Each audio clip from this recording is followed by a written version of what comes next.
Hey, what's up boat owners? I'm Peter Bilbo with Bilbo's Marine, and today I'm here with my team member Greg, and we're gonna show you through the process of how to wet sand and buff an engine cowling. And don't forget to like, comment, and subscribe. Let's show them how it's done.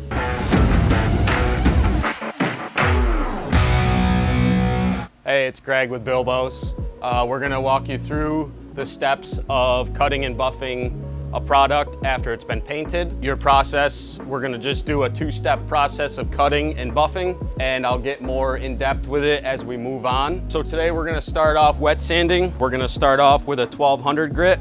If the product is a little more rough than you want it to be, you might have to do a lower grit, like 800 maybe. I wouldn't go much farther than that. You just have to work it a little harder is all. With wet sanding, obviously you're gonna use water and sandpaper. You're going to wet the surface and then sand. As you're sanding, you also wanna keep your ears open for any scratch noises or any weird noises as you're sanding. As you go to wet sand, just keep your ears open and listen while you're sanding. You just apply the water. You can use spray bottle, you can use a bucket, you can use whatever process you feel comfortable. And then all you do is you just do one motion all the way through. And then once you get to the end of the surface that you're working on, what I like to do is I like to go back the other way and in the opposite direction just to get any imperfections or any spots that I missed sanding the opposite way. And then once you get that step done, what you're going to do is then you're gonna move up your grit. Once you get the whole area, the whole surface sanded, you're gonna then go up a grit, and then from there, you're gonna go up another grit. So same step as the first time. You go the one direction, and then once you get to the end, or you have sanded the whole area, you go back same direction, or opposite direction, sorry. And then again, you do the same process one more time with less grit, which is a 2000, and the lower the number, the stronger the paper is. So the higher the number, the less grit it has. And then again, wet down your surface. Wiping in between each is a very good step, just so you can see where you're working. I use a microfiber. You can use an old cotton t-shirt. You can use paper towels, anything that's not gonna scratch the surface. And then you wipe it down, check your area, make sure you haven't burned through or got really low on your edges. And that's another thing too. You wanna keep away from your edges. And then at the end, use your finest sandpaper, roughly 2000 or 2500 or 3000, whatever one you feel comfortable doing. And then just lightly sand the edges just to get those little tiny imperfections out.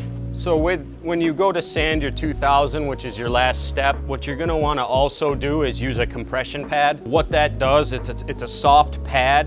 So when you go to sand, you're not having your hard block. It's actually gonna form to the surface. That way it'll get all those little tiny mist sanding spots, orange peel, anything like that. It'll get in your last step when you use the foam pad. So what we're gonna be doing next is we're gonna be going through the buffing process.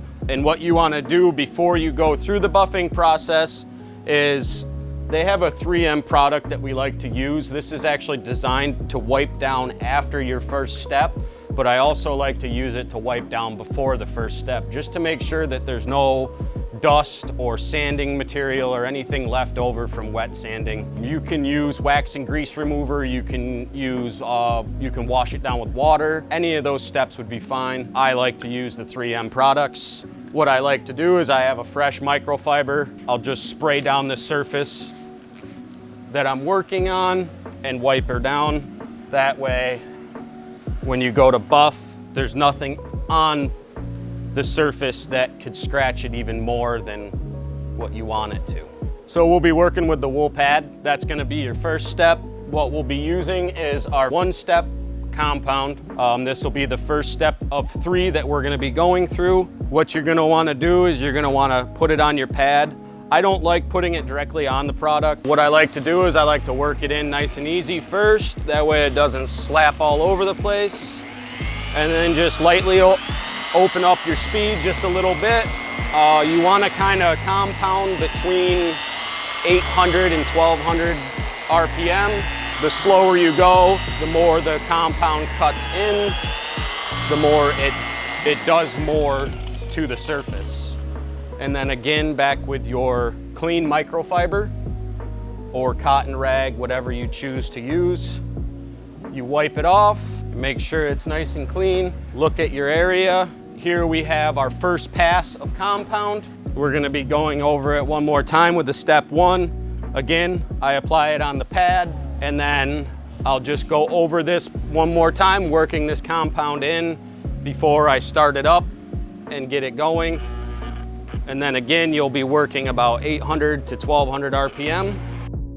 And then also another step that you want to keep an eye out for when you're buffing is your edges. You can also burn through, so when you are on an edge, you want to make sure that as your pad spins, you want it to be spinning off the edge, not into the edge, because if you burn it into the edge, then it's going to burn your edge.